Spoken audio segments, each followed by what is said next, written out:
In a world that measures a woman's worth by how quickly she responds, how much she gives, and how well she pleases, there is an ancient power in choosing stillness, not silence, not submission, but a quiet clarity that says, I do not chase, I do not perform, I simply am. Becoming a high-value woman has nothing to do with luxury bags, external beauty, or how desired you are by others. It begins the moment you no longer abandon yourself in the name of being loved. Let this moment land, because if you've ever over-explained, overextended, or overlooked your own needs, what you may have been missing is not love, but alignment. There is a certain strength in a woman who no longer needs the world to confirm her worth. She moves with a presence that cannot be borrowed, replicated, or negotiated. You can feel it when she walks into a room. Without needing to speak, her stillness speaks for her. She is not in a rush to prove herself, because she is already convinced of who she is. That quality, that quiet power, is the first sign of a high-value woman, and it begins with rooted presence. To be rooted is to live from the inside out, rather than the outside in. It means that your choices are no longer dictated by fear of rejection or hunger for approval. This shift does not happen by accident. It requires deep self-awareness and discipline, emotional discipline. Just like a tree anchors itself deep into the ground before it grows upward, a woman must anchor her identity not in the changing tides of relationships or attention, but in a still place within. That stillness becomes her strength. In relationships, this presence manifests as self-containment, not isolation, not emotional detachment, but a kind of inner reservoir where her validation, peace, and security are not sourced externally. She listens to others, but she no longer needs them to complete her. She shares her heart, but she doesn't empty it to be chosen. There's a story of an older woman who had been through many seasons. Divorce, betrayal, years of being overlooked. One day, a younger woman asked her, "How do you stay so calm when people disappoint you?"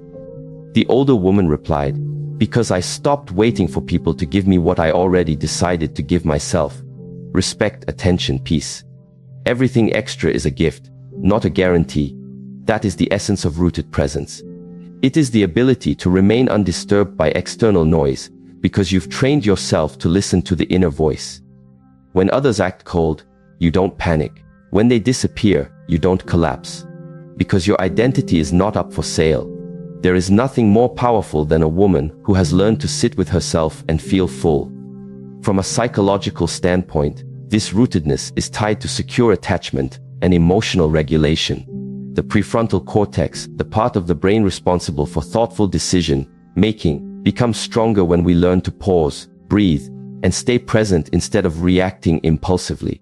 Women who have developed this internal balance are less likely to be manipulated, because they don't need constant external reassurance to feel grounded. This doesn't mean she never feels pain, disappointment, or longing. It means she feels all of it, but processes it with maturity. Her emotions don't govern her, she governs them.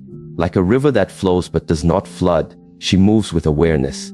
This presence is not about being emotionless. It's about becoming emotionally fluent. She knows when to express and when to observe, when to speak and when silence is more powerful. And the men who encounter her sense this immediately. It is disorienting to those who expect a woman to beg for their affection or lose herself in their attention. She doesn't compete. She doesn't chase. She invites. And if you're not ready to meet her at her level, she doesn't argue. She simply continues walking her path. With or without your approval. There is another story. A woman was once in love with a man who kept withdrawing. Each time he pulled away, she would chase, apologize, try harder to earn back his warmth. It exhausted her, until one day, something changed. The next time he distanced himself, she didn't follow. She simply stayed still, and in that stillness, she discovered peace. She realized she wasn't afraid of being alone anymore. She was afraid of losing someone who didn't value her presence. That realization became her turning point. From that moment, she stopped giving energy to anyone who made her question her worth. And her life began to change. This kind of emotional posture is not born from ego. It is born from alignment. It is the natural outcome of returning home to oneself. A high-value woman is not arrogant. She is simply not available for what drains her. And this availability is a direct reflection of her emotional responsibility. To be emotionally responsible is to recognize that your feelings are yours to own, not weapons to throw or burdens to hand off. It is the practice of holding yourself accountable for your reactions without needing others to behave perfectly for you to feel balanced. This is perhaps one of the most radical acts of self-love, to stop blaming and start healing. Emotional responsibility is not about ignoring pain. It is about engaging it with awareness. Many women have been taught to suppress their needs, to smile through disrespect, to accommodate even at the cost of their own dignity. But when you begin to take responsibility for how you allow others to treat you, everything changes. You no longer wait for apologies to find closure. You no longer expect people to understand your value before you honor it yourself. This internal shift rewires the nervous system. From a neurological perspective, emotional responsibility activates the brain's executive functions, allowing you to choose thoughtful responses instead of automatic reactions. It strengthens your ability to self-soothe. You move from chaos to clarity, and this clarity becomes your compass. Imagine a woman in a relationship where she constantly feels like she's walking on eggshells. Every word, every gesture is calculated so as not to provoke disapproval. This tension slowly erodes her joy. One day, she realizes she's been editing herself to keep someone else comfortable, and in doing so, she has lost connection with her own voice. That moment of realization is emotional responsibility knocking at the door. Taking back your emotional power does not require confrontation. It requires honesty. It is the decision to stop asking, "Why are they like this?" and start asking, "Why have I tolerated this?" That question changes everything. It brings you back into the driver's seat of your own life. No longer are you the passive recipient of other people's choices. You become the architect of your own peace. This shift also transforms how you love. When you are emotionally responsible, love is no longer a transaction. It is an offering. You don't love to be loved in return. You love because you are already full. This fullness protects you from manipulation, because you no longer confuse breadcrumbs with a feast. You know what true nourishment feels like, and you no longer settle for anything less.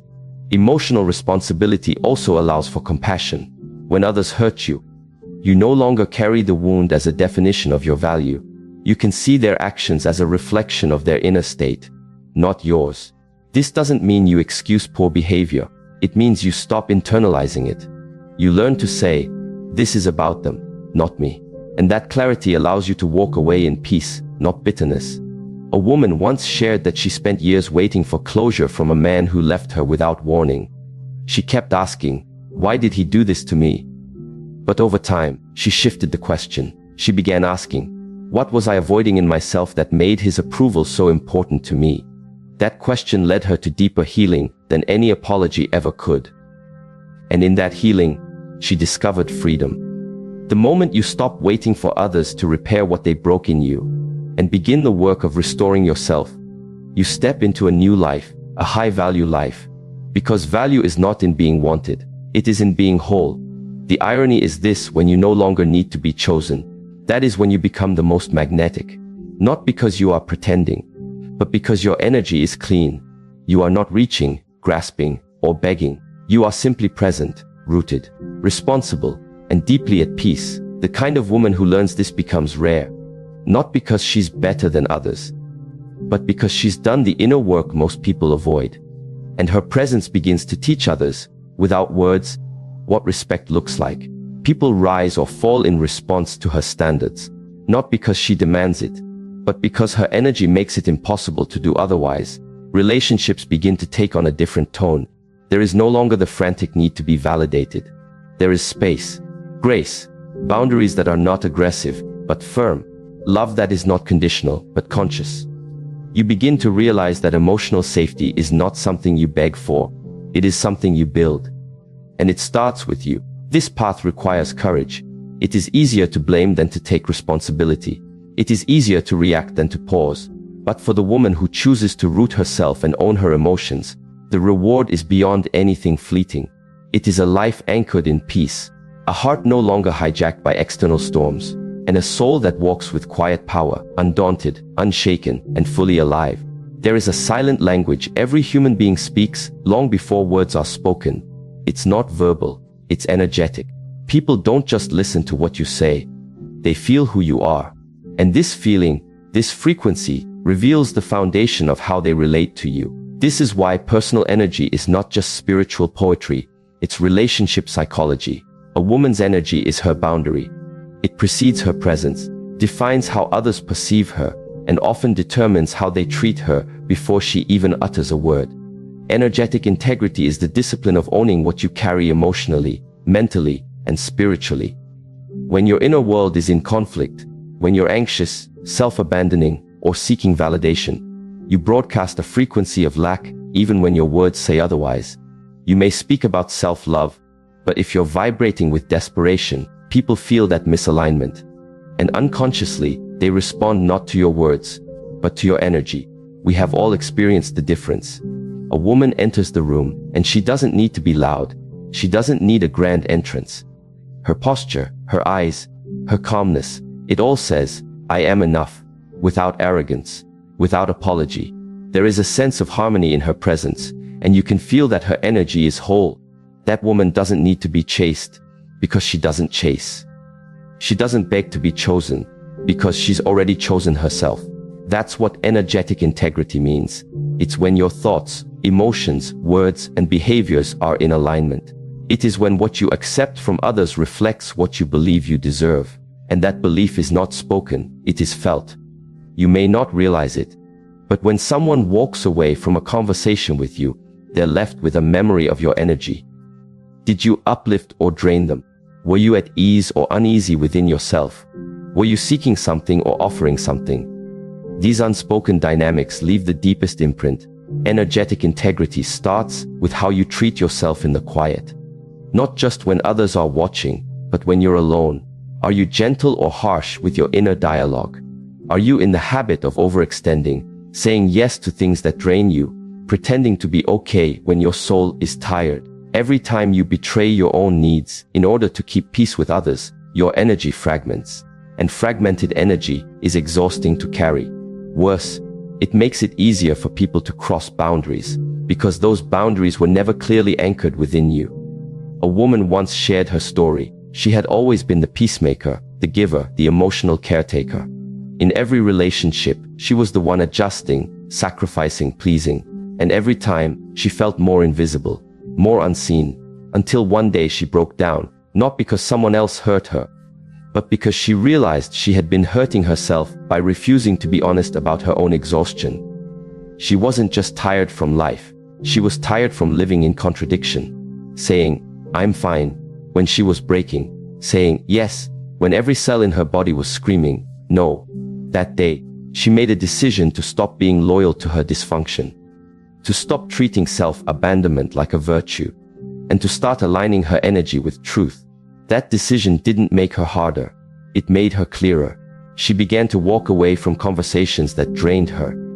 She stopped explaining her worth to people who couldn't see it. She no longer allowed guilt to override her need for rest.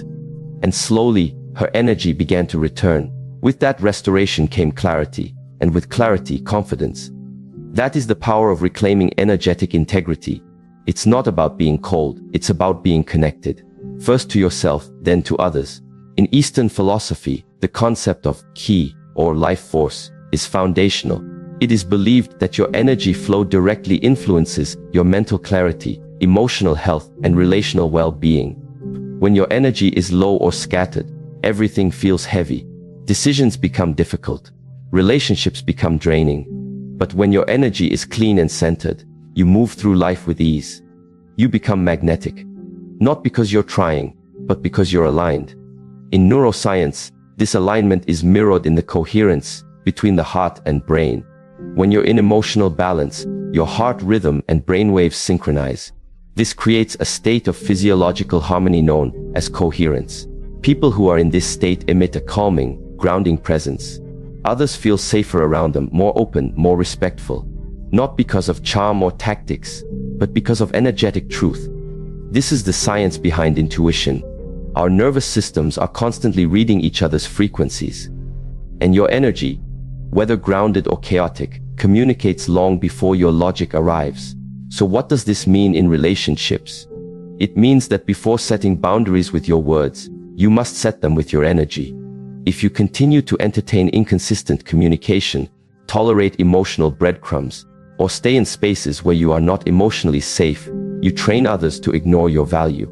But when you embody self-respect at the level of energy, people know, they feel it, and those who cannot match it will exit, not because you pushed them out, but because they simply cannot remain in a space where integrity is required. This is not easy. It often requires loss. You may lose people who were only attached to your lower frequency. The version of you that tolerated too much, apologized too often, gave too freely. But what you gain is far greater peace, clarity, dignity. You begin to attract relationships that don't require you to perform, shrink, or sacrifice your truth. And you realize that being alone in alignment is far more empowering than being connected in chaos. Now comes the challenge many women face when they begin to embody energetic clarity: the pushback. Some people will say you've changed, that you've become cold, distant, hard to please. But what they are really saying is this: I am no longer able to access you the way I used to when you didn't value yourself. And that is not your burden. That is their mirror. You were not put here to be palatable. You were put here to be whole. And wholeness often threatens those who benefit from your fragmentation. So yes, some doors will close, but in their closing, new ones open. Relationships where your presence is honored, your boundaries respected, and your soul at peace. This clarity in energy naturally gives birth to the next essential quality of a high-value woman: her standards. A woman who has done the inner work no longer resorts to ultimatums. She doesn't need to threaten or beg someone to respect her. Her life is built on quiet, consistent standards that speak louder than any emotional outburst ever could. A standard is not a demand. It is a reflection of what you believe is possible and non-negotiable for your life. It doesn't need to be screamed or repeated endlessly. It is expressed in how you live, how you choose, and what you walk away from. A woman with standards doesn't need to convince someone of her value. She simply moves in accordance with it. There is an old proverb that says, "Don't waste your time explaining. People only understand from their level of perception." A woman of value doesn't exhaust herself trying to be understood by people who are committed to misunderstanding her. Instead, she lets her life speak. Her boundaries are not reactive, they are pre-decided. This kind of discipline comes from deep internal work, from knowing what aligns with your purpose and what drains your power.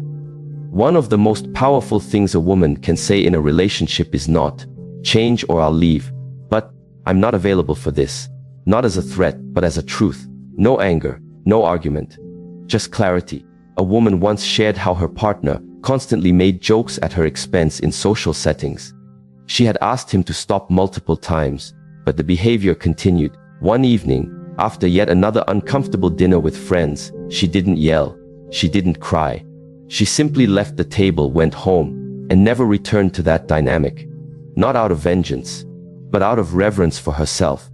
That single act said more than any lecture ever could.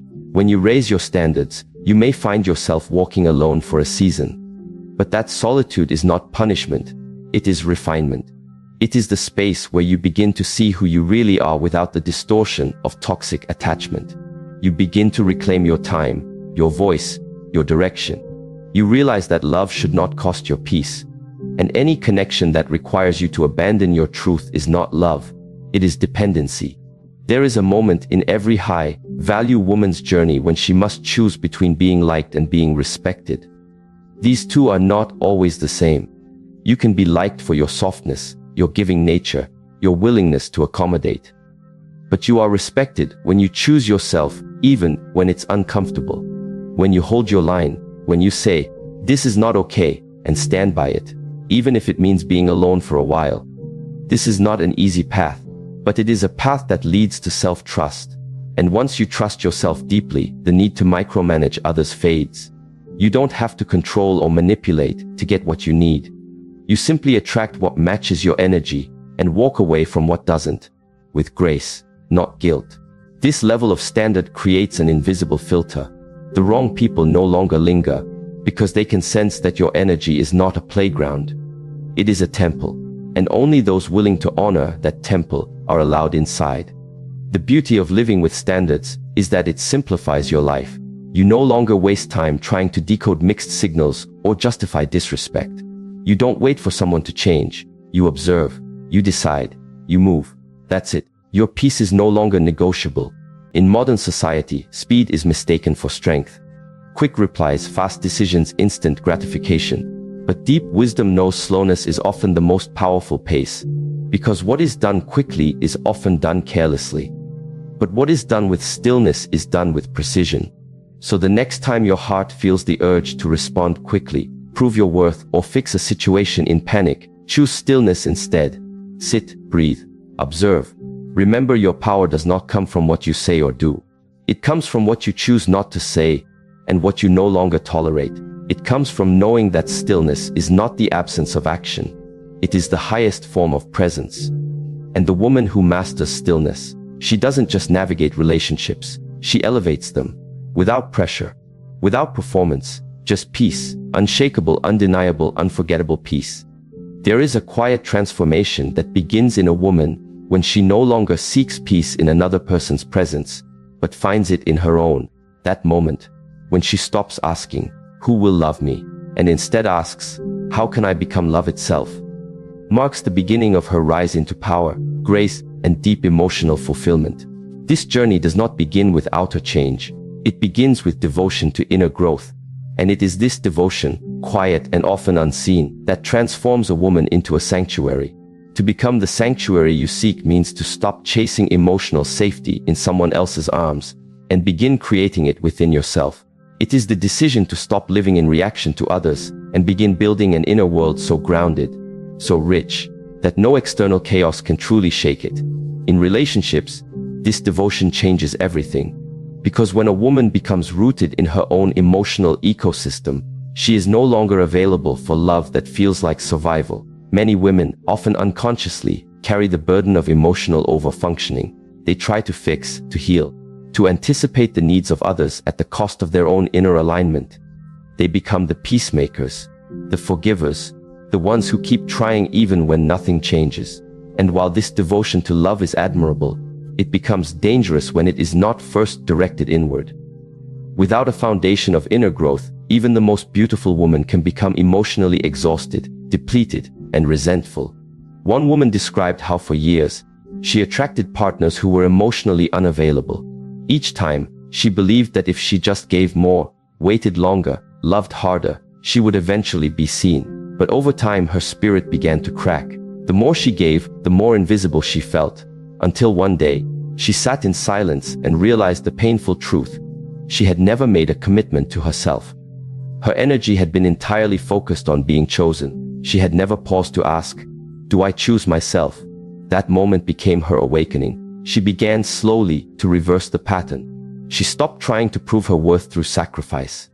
She stopped expecting someone else to complete what was missing. Instead, she started building rituals of devotion, not to impress or to perform, but to restore.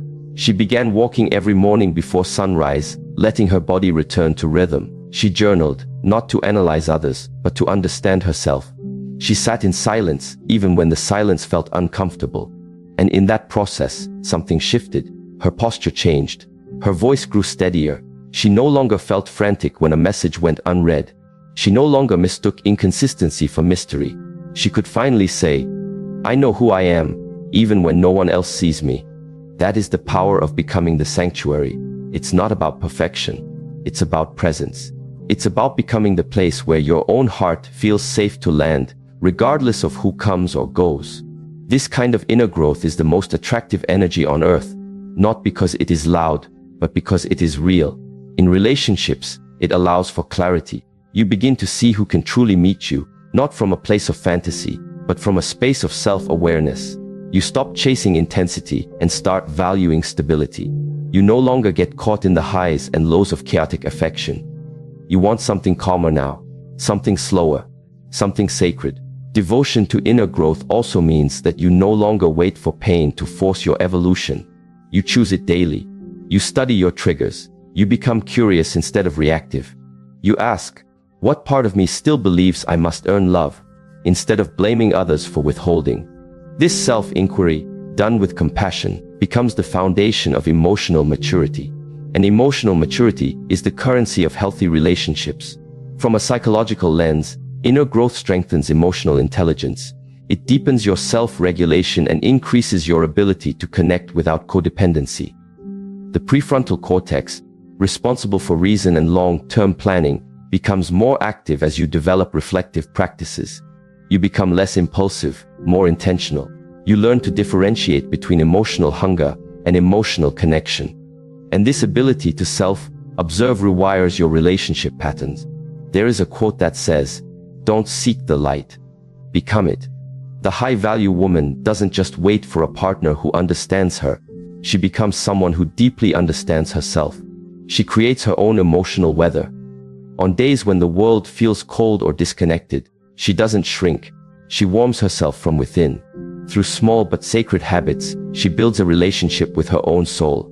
She reads not to impress, but to nourish. She meditates not to escape, but to return. She sets boundaries not to punish, but to protect. Her life becomes a reflection of quiet power, not performance. One morning, a woman stood in front of the mirror and noticed the difference. Not in her face, but in her eyes.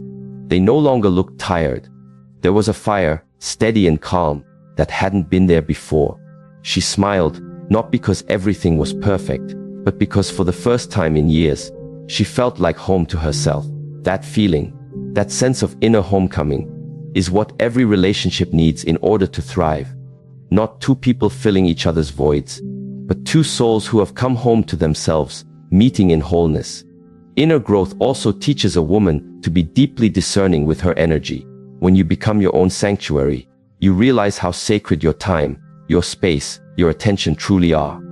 You no longer tolerate conversations that feel empty, touch that feels disconnected, or relationships that feel like guesswork. You want reciprocity, not intensity.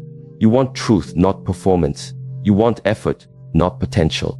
And because you are full within, you are no longer tempted by emotional breadcrumbs.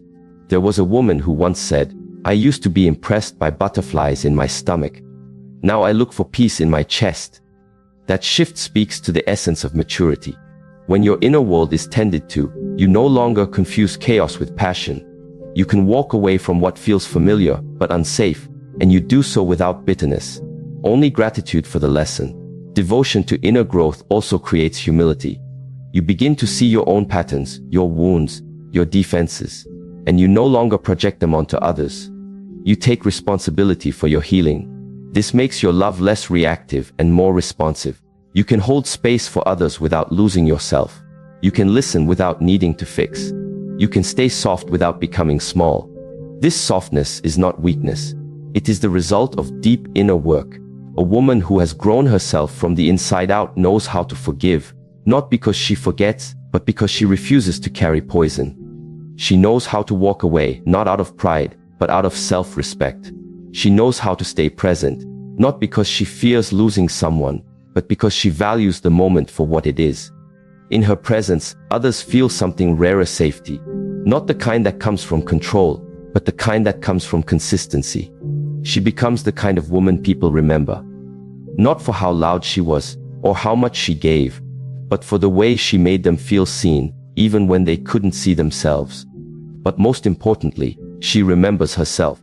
She returns to herself daily, through practices that realign her, through reflections that deepen her, through stillness that heals her, because she knows that everything she wants from another, love, safety, connection, must first be built within. Not perfectly, not all at once, but with quiet devotion. A woman once wrote a letter to herself and placed it in her drawer. It said, "I will no longer abandon myself to be chosen. I will no longer ignore my intuition to feel wanted. I will no longer perform peace while my soul aches. I will grow. I will pause. I will learn how to hold myself in the same way I've always tried to hold others." That letter marked the beginning of a new era, not because everything changed around her, but because everything started to change within. And the beauty of this inner shift is that it ripples outward. Your relationships begin to reflect your growth. You begin to attract those who meet you in presence, not projection. Those who see you clearly, not through the lens of fantasy. You no longer become a mirror for someone else's wounds. You become a reflection of healing.